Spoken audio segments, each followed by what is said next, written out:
अपने बेटे से 16 साल के लौंडे से डर के उनकी फटी रहती है और वो सो जाते हैं वापस से जाके, जहां पे 9 दिन से एक लड़की 17 साल की 200 से ज्यादा बार अलग अलग लोगों ने उसके साथ ऐसा ऐसा किया। उनके खुद के बेटे उसके ऊपर मोमबत्ती पिघला रहे थे, यहाँ तक कि ये भी बताया गया कि उसकी दोनों आंखों पे, क्योंकि उस डर के मारे जब उसके ऊपर वो डंबल गिरा उसके हाथों पे तोड़ने के लिए उसकी हड्डी, तो डर के मारे उसने अपनी आंखें बंद कर ली थी।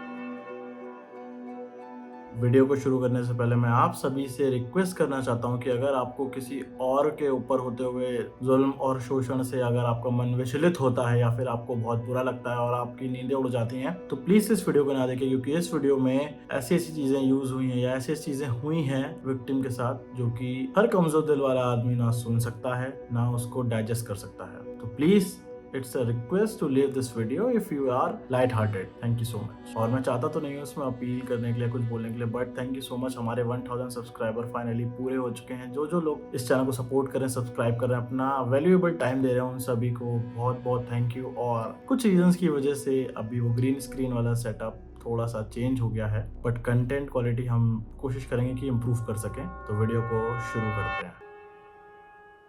जापान में क्लैन वॉर और गैंग वॉर जिस समय हाईएस्ट पीक पर थे, मतलब वहां पे एक क्लैन की दूसरे क्लैन से एंटी होती रहती थी, एक गैंग की दूसरे गैंग से लड़ाई होती रहती थी और लोगों में भी काफी डर था क्लैन्स और गैंग्स का। उस समय 18 जनवरी 1971 में जापान के अंदर मिसोटो में एक फैमिली के अंदर पैदा हुई थी जुंको फुरुता। वैसे तो बचपन से ही जुंको काफी ज्यादा स्मार्ट और ब्रिलियंट थी। वो अपने घर में अपने माता पिता, अपने एक बड़े भाई और अपने एक छोटे भाई के साथ रहती थी। बचपन से ही उसका पढ़ाई के लिए और ट्रैवल के लिए और काम के लिए बहुत ज्यादा रुझान था और वो अपने पेरेंट्स की एकदम लाडली बिटिया थी। जुनको जब 17 साल की थी तब वो हाई स्कूल में पढ़ाई कर रही थी और हाई स्कूल में पढ़ाई के साथ साथ वो उसके बाद पार्ट टाइम में एक प्लास्टिक मोल्डिंग फैक्ट्री में भी काम करती थी और वहां से जो उसको पैसे मिलते थे वो अपने हाई स्कूल के फेयरवेल पार्टी के लिए वो बचा के रख रही थी। और कुछ पैसे इसलिए भी क्योंकि वो आगे जिस क्लास में पढ़ने जा रही है कॉलेज के लिए, उसके लिए भी सेव कर रही थी। और जैसे मैंने बताया कि जुनको एक बहुत ज्यादा होशियार और सिंसियर लड़की थी और वो उतनी ही सुंदर भी थी और उसने आज तक अपने जीवन में कभी भी सिगरेट, शराब, ड्रग्स या फिर ऐसी पार्टी वाली लाइफ को कभी भी हाथ नहीं लगाया था। मतलब वो हर एक बुरी आदत से दूर रहती थी। उसका पूरा फोकस उसके काम पे, उसके फ्यूचर पे और उसकी पढ़ाई पे रहता था। और उसके बाद जो टाइम उसके पास बचता उसमें वो अपने लिए कुछ चीजें करती। पर 17 साल की जुंको को नहीं पता था कि जिस पार्टी और अल्कोहल और शराब से वो इतना दूर रहती है वही उसके जीवन में आने वाली मुसीबतों का कारण बनने वाला है।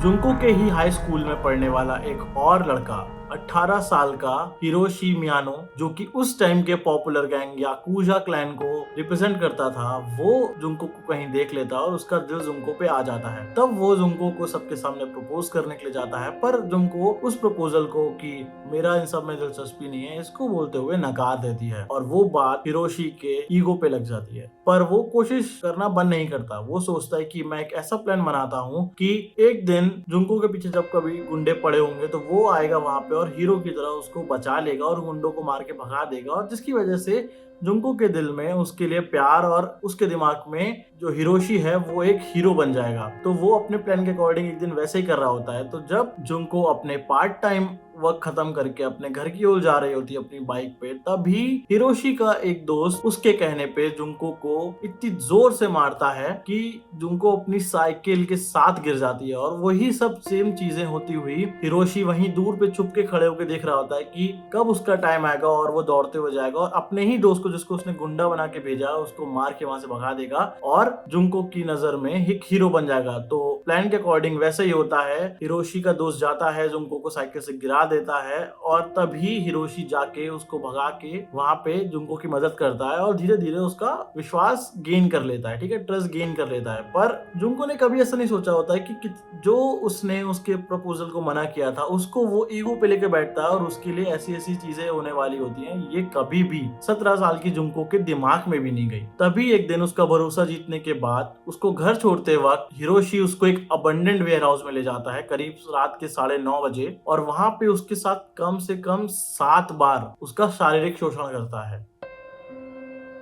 और इतना ही नहीं, उसके अंदर जो भड़ास भरी होती है वो उसको अपनी स्कूल की बेल्ट से और उसको मार पीट के निकालता है, और रात भर उसके साथ शोषण करने के बाद वो उसको एक होटल में ले जाता है और वहां पे अपने दो और दोस्तों को बताता है कि मैं ऐसे ऐसे एक लड़की को ले आया हूँ जुंको को, और उनको ब्रैग करता है। तभी उसके दोस्त कहते हैं कि अच्छा, हमें भी देखना है और हमें भी उसके साथ ऐसी चीजें करनी है। और 25 नवंबर 1989 को वो अपने दो दोस्त जो ओगुरा, जो कि 17 साल का होता है, और 17 साल का ही यासुशी वाटानाबे को भी उसी होटल में बुला लेता है, और वो तीनों लोग बारी बारी जुंको के साथ शारीरिक शोषण करते हैं, और उसको सिर्फ शोषण नहीं करते बल्कि उसको बुरी तरह मारते भी हैं। तब वो दोनों लोग घर चले जाते हैं अपना मन भरने के बाद। तो हिरोशी उसको सुबह के 3 बजे के करीब पास में ही होटल के एक पार्क होता है वहां पे ले जाता है, जहां पे ऑलरेडी जो ओगुरो वाटानाबे और एक और लड़का नोबुहारू मिनाटो उनका वेट कर रहा होता है। और नोबुहारू मिनाटो उन चारों लोगों को, मतलब जुंको को, हिरोशी को, जो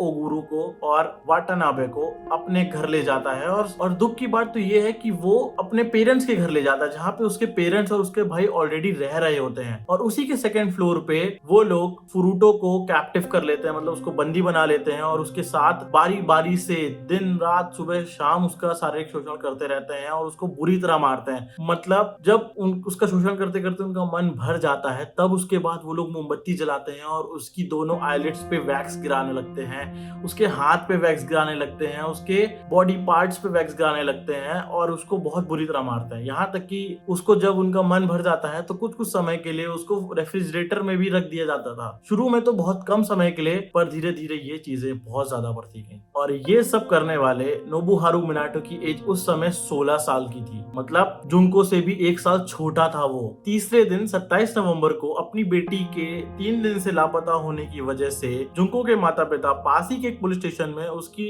रिपोर्ट लिखवाने जाते हैं मिसिंग की। पर ये बात उन चारों लॉन्डो को पहले से पता थी, इस वजह से वो होशियारी दिखाते हुए जुंको से पहले ही उसके घर पे कॉल करवा देते हैं कि तुम अपने घर पे ये बोलो कि तुम अपने एक दोस्त के साथ घर छोड़ के भाग गई हो, और तुम जहां हो वहां पे अच्छी भली हो, और उसकी चिंता ना करें, और ना ही कोई रिपोर्ट ऐसा करके कंप्लेन करने की जरूरत है। जुंको जब मना करती है तो क्योंकि वो याकुजा गैंग से होते हैं, इस वजह से वो उसको थ्रेटन करते हैं कि याकुजा गैंग को हमने तुम्हारे एड्रेस के बारे में बता दिया है, अगर जैसा हम कहेंगे तुम वैसा नहीं करोगी तो हम तुम्हारे साथ साथ तुम्हारे परिवार को तुमसे पहले मार डालेंगे। इसी डर में जुंको अपनी फैमिली को फोन करती है और उनसे ऐसे सब बातें बोल देती है जो जो उन चारों लोगों ने उनसे बोलने के लिए कही थी। इवन यहाँ तक कि मिनाटो को जुंको के साथ ऐसा पोज करवाया जाता है उसकी गर्लफ्रेंड बना के, जिसकी फोटो वो उसके पेरेंट्स को भेजते हैं कि भैया देख लो, अब आपकी बिटिया जो है वो घर छोड़ के चली गई, अपने बॉयफ्रेंड के साथ है और खुश है। पर एक ऐसी लड़की जो कि अपने क्लास में टॉपर थी, हर नशे से हर चीज से दूर थी, एकदम से वो आपको फोन करती है कि वो घर छोड़ के भाग गई है और अपने बॉयफ्रेंड के साथ घूम रही है। ये सोच के उसके पेरेंट्स को लगता है कि ये सब फालतू की बकवास है,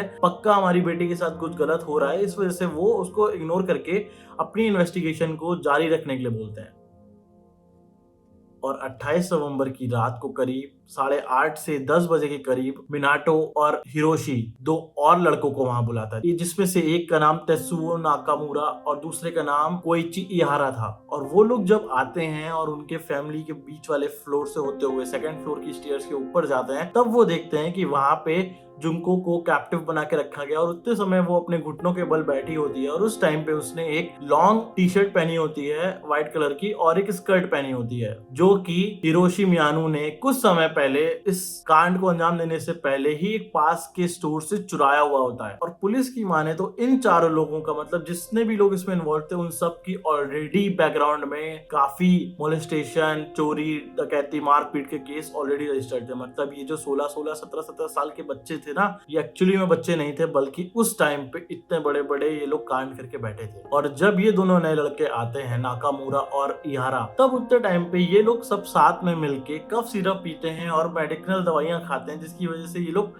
प्रिटेंड करते हैं कि ये लोग हाई हो चुके हैं। और इसी मौके का फायदा उठाते हुए जुंको वहां से भागने की कोशिश करती है, पर तभी जुंको के पैरों को हिरोशी पकड़ के इतनी जोर से खींचता है, उसको गिरा देता है कि उसकी चीख निकल जाती है। और तभी इहारा उस चीख को दबाने के लिए जुंको के मुंह पे तकिया लेके बैठ जाता है और ये चीख नीचे सो रहे मिनाटो के माता पिता को सुनाई देती है, पर वो लोग कुछ भी नहीं करते और उसको इग्नोर करके सो जाते हैं। और इतनी तेज से गिरने की वजह से जुंको अनकॉन्शियस हो जाती है और वो लोग उसको पलटते हैं तो उसका मुंह जो होता है वो ऊपर सीलिंग की तरफ होता है और उसके अनकॉन्शियस होने के बाद भी वो सारे लोग एक साथ उसका शारीरिक शोषण करते हैं और पूरी रात उसका शोषण करते रहते हैं और उसको मारते भी रहते हैं।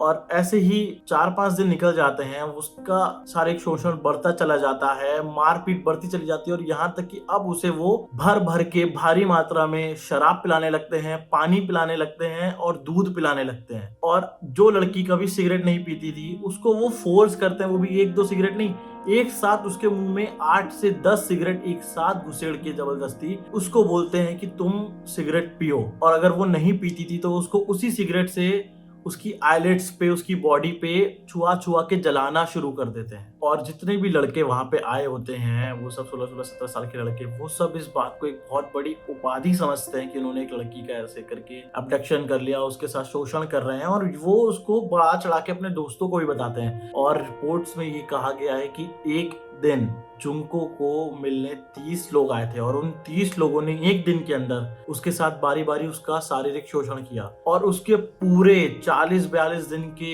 जितने भी दिन उसको कैप्टिव रखा गया उसके दौरान 100 से ज्यादा लोगों ने जुंको के साथ शारीरिक शोषण किया। और यही नहीं, कितने लोग तो ऐसे थे जो उसका शोषण करने के बाद उसको मारते और ना सिर्फ मारते बल्कि उसके ऊपर यूरिनेट भी करते और उसको फोर्स करते कि वो उनके साथ साथ अपनी खुद की यूरिन को भी ड्रिंक करे। जब वो ऐसा नहीं करती थी तो उसको और बुरी तरह मारा जाता था। और उसके ऊपर लाइटर का जो फ्लूइड होता है ना, लाइटर फ्लूइड, वो तोड़ के डाल के उसके हाथ और पैरों पे उनको वो जलाया करते थे। और दुख की बात ये नहीं है कि ये सिर्फ लड़के कर रहे थे, बल्कि उन 100 लोगों में से बहुत सारी लड़कियां भी अपने अपने पार्टनर्स के साथ जुंको के ऊपर हो रहे ये अत्याचार देखने आती थी और एंजॉय भी करती थी। यहाँ तक तो एक लड़की ने तो जो स्विंग नीडल्स होती है ना, सिलाई वाली सुई, उससे जुंको के ब्रेस्ट पे और फेस पे डूडल भी बनाया था। मतलब ऐसे गड़ो गड़ो के डूडल्स भी बनाए थे उसके फेस पे जब वो पूरे होश में थी।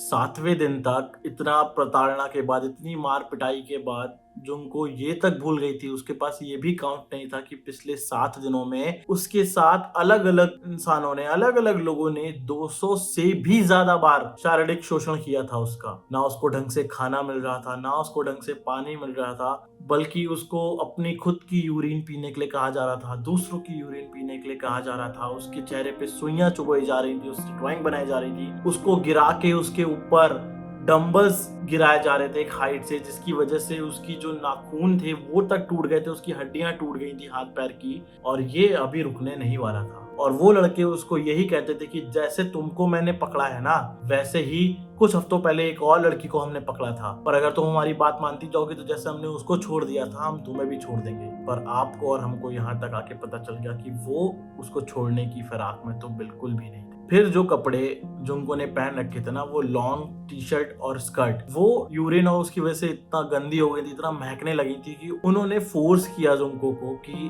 अब उनको हटा दो। और उन्होंने उस समय, मतलब विंटर्स चल रहे थे जापान में, और उस समय उसको बिना कपड़ों के बाहर बालकनी में ठंड में रात रात भर छोड़ दिया करते थे। और जब 8-9 दिन तक उसके साथ ऐसा ही करने के बाद उनका मन भर जाता था या फिर वो उससे और गुस्सा हो जाते थे क्योंकि उसके शरीर से बदबू आने लगी थी और वो ऐसी हालत होने लगी थी, तो उसको जो पहले कुछ समय के लिए रेफ्रिजरेटर में रखते थे, अब उसको घंटों घंटों भर रेफ्रिजरेटर में रख देते थे, तब तक जब तक कोई और नया आदमी या फिर उनका मन नहीं होता था उसको वापस से निकाल के उसके साथ खेलने और उसको मारने के लिए। और इन सब में एक और दुख की बात ये थी कि मिनाटो के माता पिता और उसके भाई को पता था कि ऊपर उनके बेटे और उसके दोस्त एक लड़की के साथ, एक 17 साल की लड़की के साथ पिछले 9 दिनों से क्या कर रहे हैं। पर उनको पता था कि उनका बेटा मिनाटो, जो कि पहले भी ऐसे रेप के चार्जेस में और चोरी डकैती में उसका नाम आ चुका है, वो उसके एंगर इश्यूज से इतना डरते थे कि उन्होंने भी कुछ नहीं किया। कुछ किया तो वो मिनाटो के बड़े भाई ने, उसने बस उनको ये बोला कि अगर तुम ऐसा ही करते रहोगे तो ये लड़की एक दिन मर जाएगी।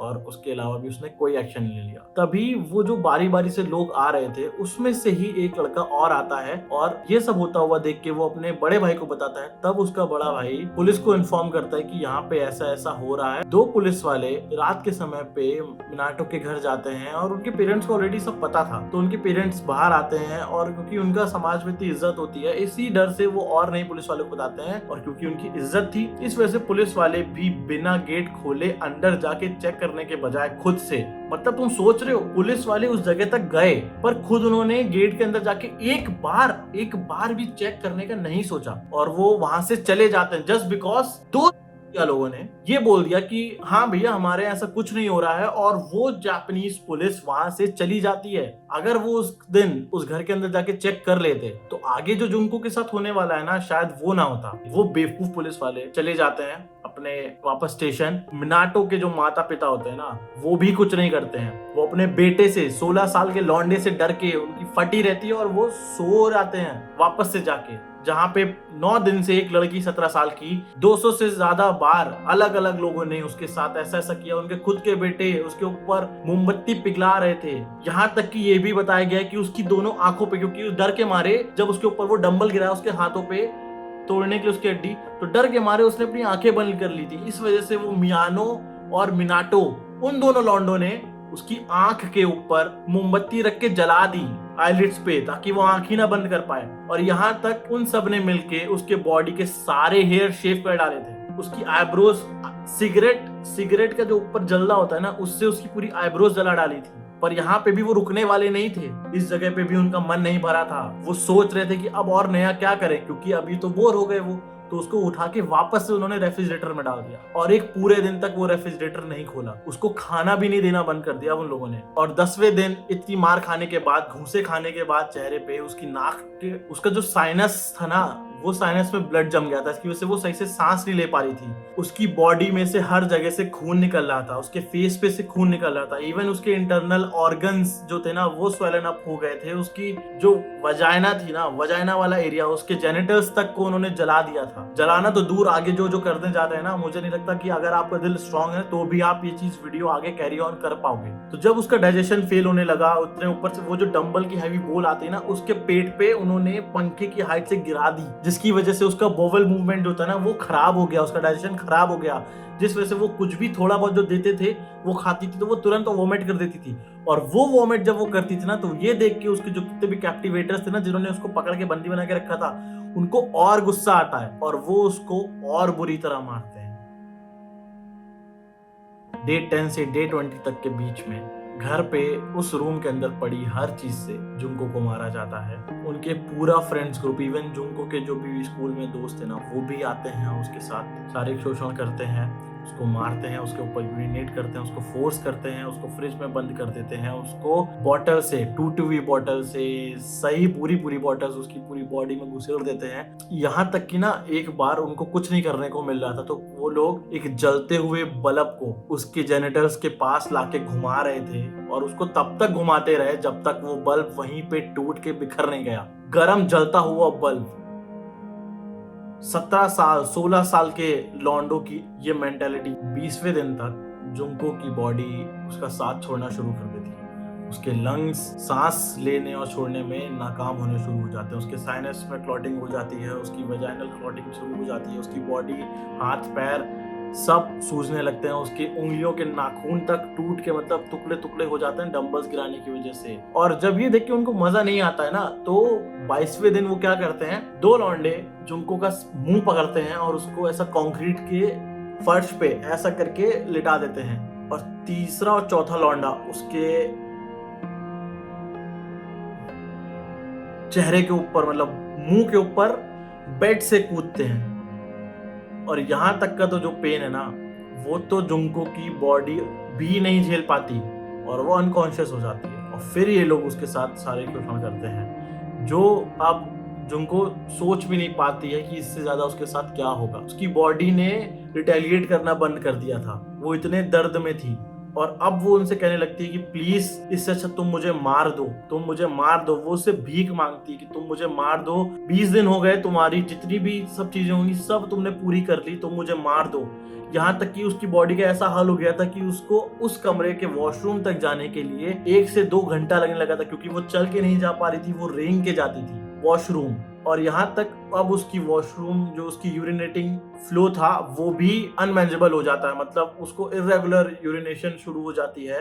जब रिपोर्ट्स में मिला तब पता चला कि इतने टाइम तक इतनी ज्यादा ट्रॉमा के बाद जो जुंको का जो ब्रेन होता है ना, अगर मान लो वो इतना बड़ा होता है तो वो इतना सा हो गया था। 22वें-23वें दिन तक जाके इतना उसके साथ मेंटल टॉर्चर किया गया था। फिर 24वें दिन जब ये सब करने के बाद उन सबका मन भर जाता है, तब वो क्या करते हैं कि जुंको को उल्टा करके टांग देते हैं और उसको पंचिंग बैग बना के उस पे पंचिंग प्रैक्टिस करते हैं। उसका उल्टा टांग रहे होते हैं तो उसके पैरों पे मारते हैं, उसके पैरों पे, उसकी मतलब हाथों पे फिर से लाइटर फ्लूइड डाल के उसको आग लगा देते हैं और उसको जलते हुए देखते हैं दर्द में। फिर उसको गिराते हैं, फिर उसके ऊपर डंबल मारते हैं और फिर वही सेम चीज बार बार करते रहते हैं वो 24वें दिन। डे 30 जब उसकी बॉडी फेल होने शुरू हो जाती है, उसकी यूरिनेशन प्रॉपर नहीं होती, वो खाना नहीं खा पाती, कुछ उसको डाइजेस्ट नहीं हो रहा होता है, वो चल नहीं पाती, हिल नहीं पाती। इवन अगर उसके सड़ते हुए घाव पे जब मस्त पड़ जाता है, उस पे जब मक्खी आके बैठ रही थी तो इतना दर्द होता है कि वो उस मक्खी तक को नहीं उड़ा सकती थी। उसके हाथ पैर ऐसे फेल हो चुके होते हैं। तब ये लोग सोचते हैं कि अब इसके साथ क्या करें, क्योंकि अब तो इसमें से बदबू भी आने लगी है, अब इसके साथ क्या करें।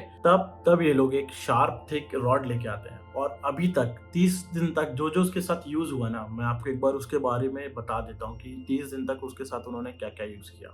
बॉटल्स, टूटी हुई और सही दोनों तरीके की, pliers, plunger, iron rod, nail cutter, bulb, chicken सुअर, मतलब जैसे चिकन को ऐसा करके उसके अंदर घुसेड़ते हैं वो, wooden sticks, bamboo sticks, baseball bat, rusted iron rod, knifes. Even एक लड़के ने तो उसके साथ उसकी जो लेफ्ट ब्रेस्ट की जो उसकी निप्पल थी उसको भी प्लायर से पकड़ के खींच के फाड़ दिया होता है। और ये बस अभी 30वें दिन तक कुछ लिस्ट बची है जो उसके साथ हुई है। पूरा तो रिपोर्ट में किसी को भी बताया नहीं गया कि उसके साथ क्या क्या हुआ है। तो कुछ दिन और ऐसे निकल जाते हैं। न्यू ईयर की दिसंबर आ जाता है और न्यू ईयर ईव होती है 1 तारीख को। तो वो अपने आप मतलब उस टाइम पे सब पार्टी करने गए होते हैं तो वो अकेली होती है। तब वो न्यू ईयर पे देखती है, थोड़ी चांद इकट्ठा करती है और नीचे पहुंचती किसी तरह फर्स्ट फ्लोर पे। वहां पे वो फोन मिलाती है पुलिस स्टेशन और जैसे ही वो कुछ बोलने वाली होती है तभी पीछे से हिरोशी आ जाता है और फोन उससे छीन लेता है और फोन कान पे लगा के बोलता है कि हाँ, वो मैंने ही आपको गलती से कॉल कर दिया है, कोई भी ऐसी टेंशन की बात नहीं है। जिस समय हिरोशी ये बात फोन पे बोल रहा होता है उस समय इस 40 दिन तक जुंको ने जो नहीं सोचा था, इतना सब झेलने के बाद भी उसके अंदर जो डर नहीं आया था, ये डर कि उसने फिर से भागने की कोशिश करी, पुलिस को कॉल मिलाया, वो बच सकती थी, बट उसको हिरोशी ने पकड़ लिया। और अब उसके साथ वो क्या करने वाला है ये हम और आप सोच भी नहीं सकते हैं कि जुंको किस ट्रॉमा में, किस डर में होगी उस टाइम पे कि फोन उससे उसके हाथ में आके रह गया और वो पकड़ ली गई है। जिन लोगों ने अभी तक उसके साथ इतनी चीजें कर ली, वो पकड़े जाने पर उसके साथ क्या करने वाले हैं। तो जब घसीटते हुए उसे वो फर्स्ट फ्लोर से सेकंड फ्लोर लेके जा रहा होता है हिरोशी, तब ऊपर जाके वो इतना गुस्सा हो जाता है, इतना गुस्सा हो जाता है कि उसको पूरी बॉडी बांध के एक साथ सारे डंबल्स की रॉड, मतलब जो उसकी वो रॉड होती है ना, बारबेल वाली रॉड, वो उसके ऊपर गिराता है एक साथ और उसको और बुरी तरह मारता है। 1 जनवरी को उसके साथ वापस से ऐसा ही होता है, वो लोग चले जाते हैं। फिर 2 से 3 जनवरी के बीच में वो लोग उसके साथ एक गेम खेलते हैं कि चलो अच्छा न्यू ईयर आ गया है और हम तुम्हें एक मौका देते हैं। तो वो कहते हैं कि तुम मुझे मजांग में हरा दो, हिरोशी कहता है, और हम तुम्हें छोड़ देंगे। तो इतने दिन बाद इतनी हालत, जब वो अपने हाथ से हिला भी नहीं पा रही थी मक्खी, तब भी वो ना जाने कैसे, वो इतनी इंटेलिजेंट होती कि तब भी उस हालत में भी वो हिरोशी को हरा देती है। और सबके सामने एक ऐसी लड़की जिसकी हालत भी नहीं है बोलने तक की, उससे हिरोशी हार जाता है। और ये जीत शायद जुंको की एक सबसे बड़ी जीत होने वाली थी। तब हिरोशी इतना गुस्से में आ जाता है कि वो लाइटर फ्लूइड लेता है और उसके हाथ से लेके पैरों तक, सर तक, इवन उसके मुंह के अंदर, उसकी आंखों में भी वो लाइटर फ्लूइड डाल देता है और आग लगा देता है। जुंको कोशिश करती है कि वो उस आग को बुझा सके, किसी तरह अपने मुंह से तो बुझा सके, पर एक दो बार हाथ उठाने के बाद उसके शरीर में इतनी ताकत नहीं बचती कि वो हाथ हिला पाए और वो खुद को जलते हुए देख रही थी। और इस टाइम तक भी जब वो जल रही थी तो लगातार 2 घंटे तक वो सब मिलके उसको मारते रहे, उसको पीटते रहे, उसकी आँखों पे मोमबत्ती से वैक्स गिराते रहे, उसकी आँखों पे जलती हुई मोमबत्ती रख दी दोनों साइडों पे ऐसे-ऐसे करके, उसको डंबल्स फेंक के मारते रहे, उसको किक करते रहे और 2 घंटे बाद आखिरकार जुंको ये सारी तकलीफ और ट्रॉमा को छोड़ के फाइनली मर जाती है। पर उनको वो तब भी पता नहीं चलता। वो उसको वैसे ही छोड़ के वहाँ से चले जाते हैं। तभी जो मिनाटो का भाई है ना, वो ऊपर आता है और उनको फ़ोन करके बताता है, वो पार्टी कर रहे होते हैं, तो उनको फ़ोन करके बताता है कि जुनको जो है वो मर गई है और उनकी वो हालत ख़राब होती है कि वो सोच नहीं पाते। पर तब भी घर आते-आते उनके पास एक प्लान बन जाता है कि अब पुलिस के डर से बचने के लिए, क्योंकि वो सब पहले से इतना सारा क्रिमिनल रिकॉर्ड होते हैं कि वो प्लान बना लेते हैं। तो वो क्या करते हैं, जुंको की बॉडी को एक बड़े बॉडी सूट वाले बैग में भरते हैं। और जुंको ना जब कैप्टिव हुई थी तो शुरू-शुरू में जब वो बोलती रहती थी, तब वो उनसे बोलती थी कि मुझे ना वो सबसे बड़ा रिग्रेट ये है कि मैंने जो टॉम्बो नाम की एक वहाँ पे उतने टाइम पे सीरियल था, उसका फाइनल एपिसोड नहीं देख पा रही थी। तो जब उसकी बॉडी को वो उस बैग में भरते हैं, तभी हिरोशी ना जाने कहाँ से वो वीडियो टेप ले आता है और उसके बैग में डाल देता है। इस वजह से नहीं कि उसको कोई सिंपैथी होती है, पर इस वजह से ताकि जुंको का जो भूत है ना आगे जाके, उसकी जो स्पिरिट है वो उसको आके डराए ना। तो हिरोशी उस बैग में उस वीडियो टेप को डाल देता है। फिर वो लोग वहां से थोड़ा दूर जाके एक 210 लीटर के मेटल ड्रम में, ऑयल ड्रम में उसकी बॉडी को डालते हैं और उसमें लिक्विड सीमेंट भर देते हैं।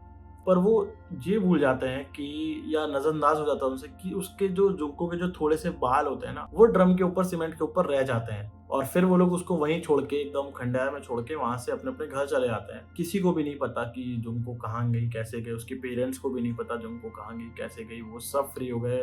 मिनाटो के पेरेंट्स को पता था कि क्या हुआ है, बट उसके बाद उन्होंने कोई कॉल नहीं ली। तब एक बार, क्योंकि उनका क्राइम रिकॉर्ड था, तभी एक बार हिरोशी को पुलिस पास में ही एक लड़की का और ऐसा शोषण और अबडक्शन होने की केस में पूछताछ करने जाती है। पर हिरोशी इतना बेवकूफ उस मामले में कि उसको लगता है कि वो कौन से के बारे में पूछ रहे हैं, क्योंकि उसने तो इतने सारे कर रखे हैं। तो वो गलती से जुंको के बारे में बताने लगता है और उसको लगता है कि शायद उसके जो दोस्त हैं उनमें से भी किसी ने मुंह खोल ही दिया होगा। तो वो खुला बैठ के पुलिस को सब बताने लगता है और तब पुलिस कहती है ये तो हमने सोचा नहीं था। और जब पुलिस वहां चेक करने जाती है तब उनको वो 210 लीटर का ऑयल ड्रम मिलता है और उसके अंदर जब वो काट के निकालते हैं, तब जुंको की ऐसी हालत की बॉडी मिलती है कि उसकी पहचान भी नहीं कर सकते। फाइनली उसकी पहचान उसकी फिंगरप्रिंट से होती है। और जब जुंको के पेरेंट्स को वहां बुलाया जाता है ना, तो उसकी माँ जब उसको देखती है तो उसके ट्रॉमा और शॉक से वो सालों तक साइकेट्रिस्ट को मिलने जाती थी। मतलब उनको लिटरली इतना मेंटल ट्रॉमा होता है कि सालों तक उनको उसकी मेडिकेशन करवानी पड़ती है। और इन सबको अपनी बातों छुपाने की वजह से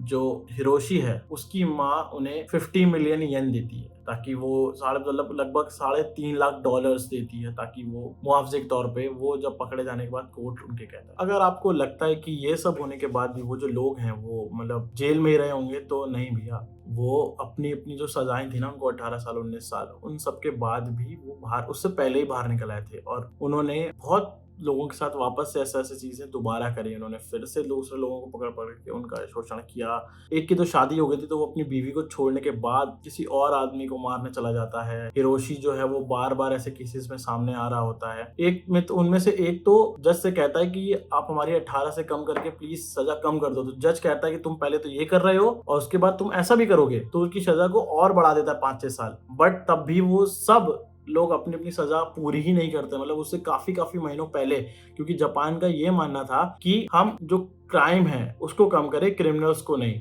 तो वो लोग जो आपका माइनर्स में जो जेल होती है ना, उसको उतना लंबा और हार्श नहीं रखते थे। तो उनको जज बिना उनकी आइडेंटिटी बताए उनको रिलीज कर देता है। पर ये बात देख के वहाँ का एक लोकल न्यूज़पेपर का जो एक रिपोर्टर होता है, जिसका मैं नाम यहाँ लिख दूंगा, वो ना कहता है कि ये जो उन्होंने किया वो गलत, तो वो उनका रियल फोटो आइडेंटिटी पब्लिश कर देता है। और उस टाइम पे क्योंकि उन्होंने ऐसा कर रखा होता है, तो इसलिए कोई भी उसके खिलाफ नहीं बोलता है कि हाँ अच्छी बात है कि इनके साथ ऐसा ही होना चाहिए था। और ना जाने जुंको जैसी कितनी सारी लड़कियां ऐसी होंगी जिसका उन सब लोगों ने शोषण किया होगा या फिर किडनैपिंग करी होगी।